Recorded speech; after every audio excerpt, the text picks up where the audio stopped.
Well. It's January 2021.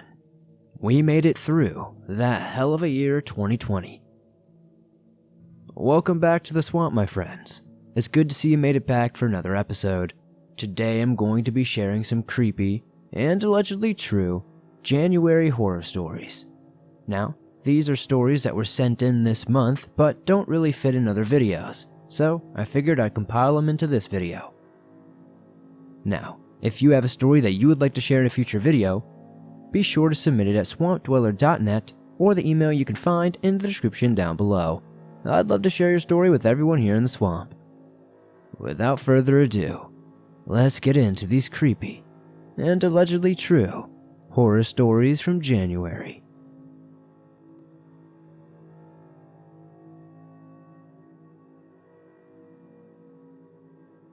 Hi, my name is Brooke. I've been listening to your videos for a while, but this is my first time submitting a story. I need help figuring out what this creature was, even though my friend thinks it was a skinwalker. My friend Dawson and I were walking around the woods late at night. We were bored and didn't have anything else to do.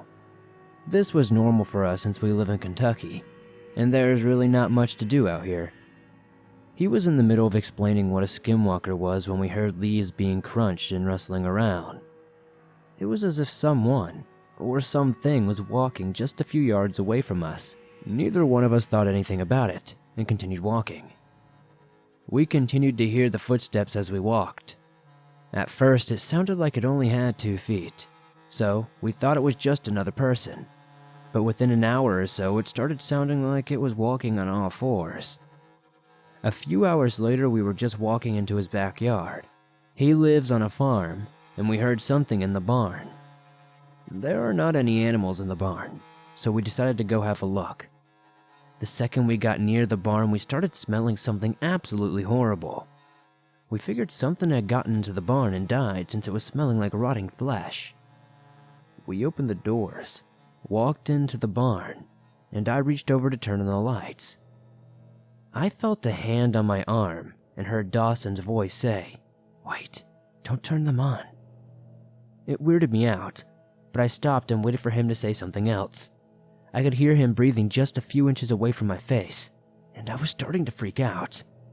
Within a few seconds, I heard his voice again from the barn entrance. "Why haven't you turned the lights on yet?" I gasped loudly and turned on the lights and looked around. Dawson was standing by the entrance with a confused look on his face. When I asked, he said he had not moved from the spot he had been in.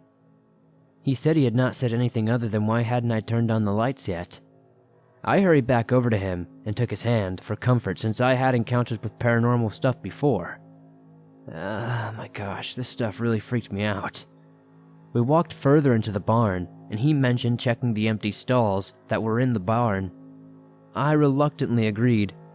We started checking the stalls but did not see anything out of the ordinary, but the closer we got to the very last stall, we started hearing a raspy breathing sound. When we got to the very last stall, there was a deer in it. It immediately freaked us out because the deer was, honestly, inhuman looking. If that makes any sense for an animal anyway. It had bright yellow eyes, and it was breathing loud and raspy. It looked right at us, and as soon as it did, I heard Dawson's voice again, repeating the same thing I heard earlier. "Wait, don't turn the lights on." Dawson heard it this time. Even though it was not very dark in the barn, the area around the deer was incredibly dark, almost like a cloud of smoke. It scared us, and we immediately turned and ran full speed out of the barn. Out of shock, the deer was twice the size it was a few seconds ago, and it was now chasing us. It was on its hind legs, and the most terrifying part of it was that it was screeching. We could hear it getting closer and closer no matter how fast we ran. It started growling savagely as it chased us. It was letting out deep guttural growls that sounded almost demonic. Once we made it to the house, we immediately locked all the doors and windows. Then we went down into the basement and stayed there for the rest of the night. He moved out of that house a few weeks later, and neither of us have been back ever since. Anyways, that is our story. I hope you all enjoyed it. Please let me know what you think this creature was. We would both really like to know.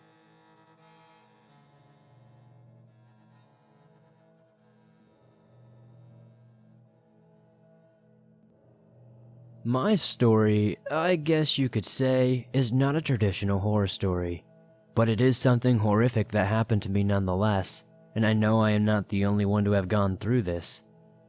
Mental illness is a cruel mistress sometimes, and due to its nature and some diseases, some people just do not have the capacity to fight and battle their symptoms without help in the form of medicine. My mother would be one of those people. My mother was loving, funny, and there for me when I needed her most. However, my mother suffered from schizophrenia. This disease would be her undoing. My mother left my family, abandoned really, but I forgave her many years later, met some guy online, and then moved out to Hawaii to be with him. That's where her schizophrenia came to light. I am included in this part because it terrified me at the time, and it is relevant. I remember being 14 or 15 years old. I was having issues living with my dad at the time, so I moved out to Hawaii from big old Texas to live with my mom and stepdad. We were driving, my mom and I, before the medical board took her license away, and all of a sudden she looks at me so angrily and states, "What are you saying? They told me you're talking about me. They said you're talking trash." Now, there has not been a word spoken, and at the time, I was not thinking she was anything more than just being annoying in the moment. I replied, "What are you talking about? I haven't said anything." She answers, "They told me you were talking bad about me." I asked her whom she was talking about. She just simply says, "Them, they do." Being 14 or 15 years old, I knew something was very wrong. I grew scared and concerned, but over the years the schizophrenia came to light and we all came accustomed to things like this happening. Fast forward to about 10 years later. At this point I was 24, going through some cruddy things, like fighting my ex-husband for custody of our kids and so on. My mother and I had grown awfully close. She had moved back to Texas briefly in 2011 for a few months to help take care of my grandma, her mom, who had Alzheimer's bad, so I got to see her more than I have in years. She even finally got to meet her granddaughters, my beautiful 3 girls. Due to her illness, she was on government-provided insurance, and when moved, she had to switch it to Texas. When she had to move back to Hawaii, the state of Hawaii would not allow her to switch the insurance for another 6 months, cutting her off her supply of much-needed medications. Now, to the horrific parts. 3 months after she moved back, my family and I noticed the number of calls, and trying to get in touch with her dwindled drastically. After almost a month of not hearing from her, I tried calling and texting several times to no avail. 3 days after telling her I missed her, she finally responded to me, but it was not a response anyone would want to receive. She says that she has done something so wrong, so bad, that once my stepdad Harold finds out, he is going to kill her. My stepdad loved my mother, never seen a love like it. I stated that fact, that he loves her and there's absolutely nothing she could do to cause anything angry from him. We went back and forth messaging each other, her trying to tell me she had done something, but would never tell me exactly what it was, and me telling her he would never do that and asking repeatedly what had happened. She just kept saying it, so finally, kind of as a joke, I tell her if he kills you, then I will have to kill him, to which she replies, "No, you can't." And then almost immediately I receive another one. "You know I'm going to do it myself, and he doesn't have to." My blood ran cold. I was supposed to be going out with friends this night, as it was St. Patrick's Day. We lived in a college town in Texas. We usually partied hard. I immediately canceled my plans and tried to call my mom. She answered, she said she cannot talk, and hung up. So I started messaging her again. She was saying that she was going to kill herself, and that she could not live with herself. She could not make her husband go through killing her. And all the while, I'm trying to find out what has happened and telling her that everything will be fine. I ended up falling asleep as they were 4 hours behind us, and I just passed out eventually.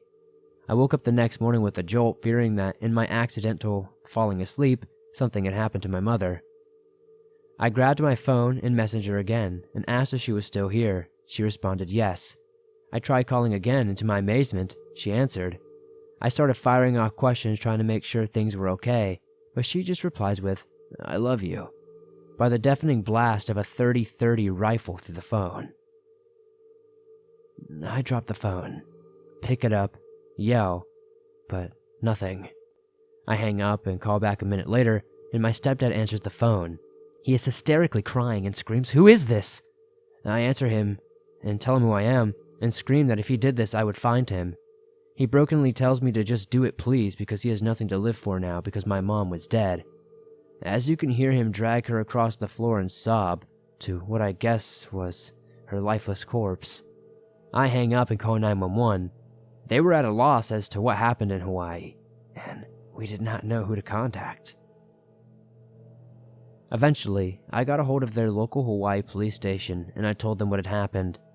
I then called my father and family and heartbreakingly told them the unfortunate news.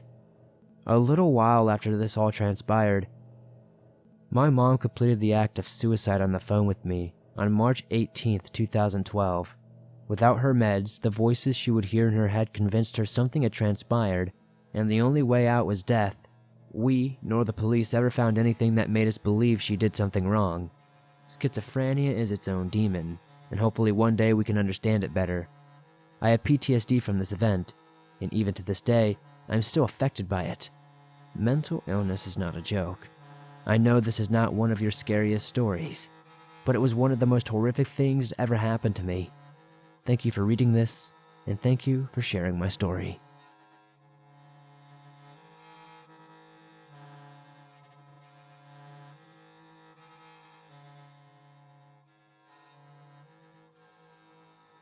When I was younger, about 5 years old, my family moved houses. Being as I was so young, I was devastated. I have been living my whole life in this area. I had made memories there. That is where I helped my dad paint the walls. It is where I played foursquares with the big kids. It's where I made a lot of cool friends. It's also where I had my best friend / frenemy neighbor and buried her second favorite doll. With the move, my family was very busy packing and saying our goodbyes and the like. I don't remember who, since it was 20 years or so now, but someone was taking pictures of the house inside and out so that my grandpa could build us a miniature wooden model of our old house. At that point, my sister and I were talking to the people we sold our house to, a seemingly kind, nice family. A mother, a father, and if I recall right, 2 daughters. Basically, the same dynamic of my own family. I do not remember the conversation, but the basic gist of it was something like, "Enjoy my room and please take care of my house." Naturally, they promised to do so with smiles. Come a few years later, and a lot of things change. My parents began arguing more, and I started at a new school. I got transferred a lot as new schools were being built by my house. One day I came home from school to find that my parents had come across some jarring news about a murder that took place in our old neighborhood. A story about how a husband murdered his wife in their bedroom while the eldest kid was at school and the youngest was in the other room. Beneath the story was a photograph of my old house. The story itself was already chilling without my mom looking at my dad and murmuring, "That was in her bedroom. It could have been us." My dad assured her that that was nonsense and their bickering slowed for a while. I thought that was the end of it. It was creepy and, to a child like me, disrespectful. But even 7 years old, I understood that murder happened. This one just so happened to hit very close to home. Things started to get strange though. My sister and I would wake up sometimes to hear a baby or a young child crying. This I remember clearly, as it was my first wholly lucid supernatural experience. Like a child, too young to remember much for myself other than my parents' tales, I was terrified by these large black boars with glowing red eyes. I would wake up and start screaming. My mom chalked it up to night terrors, but I was and still am convinced that these were demons, especially after my tween years of research and coming across an article about boars being a sign of demons. But this is a story for another time. The point is I have dealt with the supernatural before, even if I did not really remember it. Getting back on track though, I had been lying awake when the crying began. I recall frowning, and then getting up to yell at my sister for playing with her baby doll so late at night. She shot up and looked at me with horror, and said that she was about to yell at me for the same thing. We casted a glance at my brother's room, but he was just a baby, and he had no baby dolls of his own. We ran into my parents' bedroom screaming about ghosts. Unfortunately for us, we interrupted them in a private moment, if you catch my drift. So they were extremely Sonic the Hedgehog quick about ushering us out of the room. They said something like, "Your grandma was planning on dropping by, you just heard the garage opening." Both of us knew that was garbage, because we knew the garage doors did not make that much noise, and that grandma was not stopping by at 12:30 at night. We both slept in the same room that night. Over the next few years, things kept on escalating. My parents' wedding rings would disappear, wall crosses would be rotating, my sister's friends would have a sleepover at our house while I was away and would say that they thought they could hear my voice and stuff like that. After years of dealing with it, we noticed a common theme: the basement. As cliche as that might sound, that's where the activity seemed to radiate from, along with my room and my parents' room. Missing objects would always end up in the basement. We always got the worst vibes from down there too, and my sister and I did not like being down there, especially alone. Eventually, we came to notice that the miniature version of our old house would have been put in the basement. The two of us speculated that it was kind of a beacon to the ghost due to its representation of a place where someone had been murdered. We assumed that it was drawing spirits. My sister wanted to burn the thing, but I protested, as I was pretty sure I read something on how burning an object that supernatural things are attached to will only unleash the things attached to it, but a roaring house fire eventually killed everything in the house. Unlike the activity that continues though, perhaps with more force than before. Perhaps the murder in my former home and my supernatural experiences are just unconnected coincidences. Perhaps not. Either way, it is chilling to know that someone had been murdered in my old house, and I cannot help but wonder if they had seen any red-eyed black boar around the house before it happened.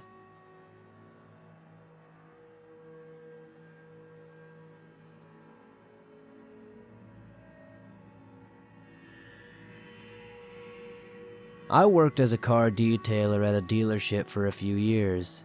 The boss had a small truck towed in one day and asked me and another detailer to see if we could clean it out. We had taken care of some bad-smelling and filthy vehicles before, so we figured this was the same kind of deal. We were dead wrong. Before even opening the truck, we smelled it. Nasty, rotten thick air surrounded the truck. I asked my coworker if he ever smelled anything like it. He shook his head.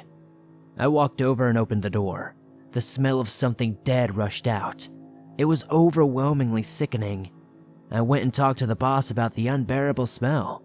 He was trying to get some money out of it. The guy who bought it died not long after purchasing the truck, so if possible he wanted to get it back to selling condition. He said he wanted the seats gutted because he bought all new seating. I still informed him cleaning it was nearly impossible. The smell was making everyone sick. I pretty much said I need some type of breathing apparatus for myself and anyone brave enough to help me try to clean the vehicle out. So he bought us painting jumpsuits and full-face mask. It did help a bit.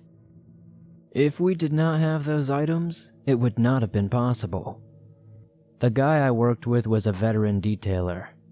He had many years of cleaning up and detailing cleaning vehicles under his belt. He told me he had never had a case like that truck. We began to take apart the car and bag the old seats in plastic bags. We shampooed the carpets and washed out the engine. We scrubbed and conditioned the vinyl of the dash and interior. It was looking way better. We attached the new seats and looked for anything else we could clean up to try to get that lingering smell out. My coworker sat in the driver's seat and contemplated buying the little truck. But we both forgot a major place to clean up. He reached down and turned the AC full blast. A bunch of little brown and black things flew at him, All over his face and chest, these things hit him. The smell was there again. We tried everything we could, but whatever happened in that truck was not able to be washed off. We got close, but when it would sit in the sun for any amount of time, the smell would always be back. We later found out what happened. Apparently the guy died in the truck. They did not find him for a while. By the time they found him, he was swollen and split and was covered in maggots and flies. I guess since the weather was hot, it sped up the process of decomposition. Those things that flew at the AC were burnt and cooked maggots. An officer came by and filled us in. My coworker vomited. The smell of death is strong. It is ridiculously hard to get rid if you can at all. No matter how hard we cleaned, I am sure there would have been residue somewhere. But maybe the truck was never meant to be sold again. Maybe it was just a smell that is not possible to remove. But it was a horrible experience, and I am sure the officer had it much, much worse.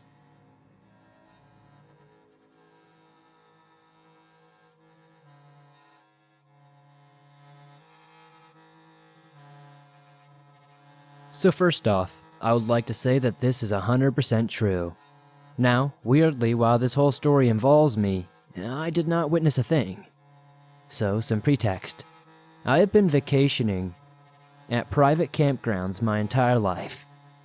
My family owns property in the Mohawk Trails not too far from Heath, Massachusetts. Absolutely beautiful land, historic property. Everywhere you go, you can see stone structures and property lines dating all the way back to the time of the Mohawk Indians. Like I said, I'd been camping here my entire life, and still do to this day. Nothing ever happened, paranormal at least, until this time. Go back for about 5 years. My brother still calls this my skinwalker story, although I'm not totally convinced. It is weird though. So 5 years ago, I, my brother, my 2 cousins, we were all camping for a weekend. It was very calm and peaceful. I was at the private lake fishing off the dock, not catching anything good. I caught a pickerel and tossed it in the woods, continued fishing, and then suddenly I hear, "Josh?" my name, come from the right side of the dock a good distance away.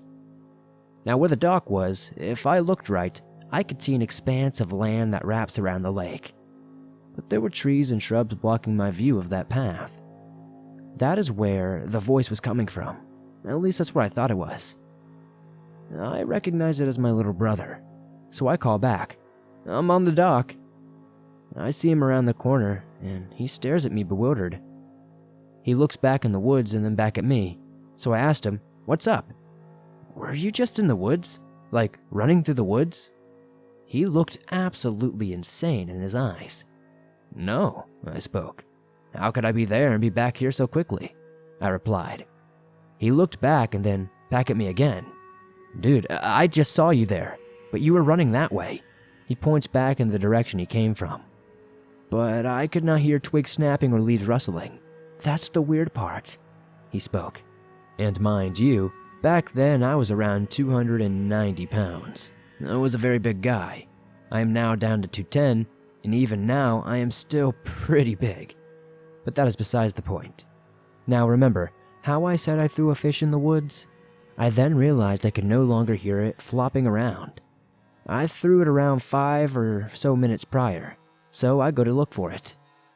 This thing was absolutely gone. I searched a whole 30-foot or so radius. It was just gone. There was no sign of animal life coming through and grabbing it. So, it was a very odd thing, and to this day, my bro tells the story to people. But then that same day, my mother comes up to me at our site and asks me, "Josh, did you go into the female shower room at the rec hall?" She was pretty upset. I said, "No, are you insane? Why would I go in there?" Apparently, she was trying to find an explanation because I found out a few days later she followed what she thought was me into the shower room, and this figure was nowhere to be seen. Lastly, something not really involving me. My 2 cousins were from different sides of the family, and they did not know each other all that well. So the last night we were there, my cousins, who we will call Carrie, wakes up in bed. The sun is beginning to rise. She turns over and sees my other cousin, Jose, sitting in a chair and listening to headphones staring out the window. So she turns back over to try to fall asleep. She can't. She feels uncomfortable since they do not know each other, so she turns back and he is completely gone. Later, it turns out he had never left his bed and he was still asleep the entire time.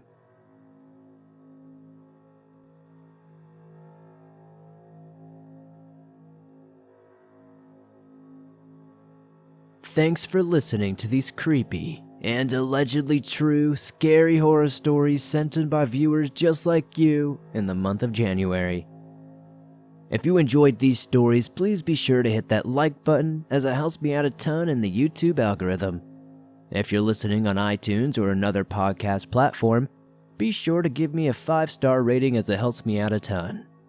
If you're new to the swamp, why not join us and help the swamp expand its ever-growing waters? Hit the subscribe button and turn on notifications to never miss a new video, as I upload them almost every single day on all things natural and supernatural. If you have a story that you would like to share in a future video, whether it's a horror story from the woods or an unexplained encounter with the supernatural, I'd love to see what you have. Send your story in at swampdweller.net or the email you can find in the description down below. I'd love to share your story with everyone here in the swamp. It's stories like yours that help keep this show going on a daily basis. If you're on the go and don't have YouTube Premium but still want to listen to your favorite scary stories from the swamp wherever you go, you can do so by downloading them absolutely free from iTunes, Spotify, Stitcher Radio, and just about everywhere else you find your favorite podcast online. And as I said, it's absolutely free and always will be. If you guys would like to support the swamp outside of hitting that like button and subscribing, maybe check out the merch store. I've got everything from face masks to t-shirts to hoodies and just about anything else you could want. I'll see you guys soon with another creepy video.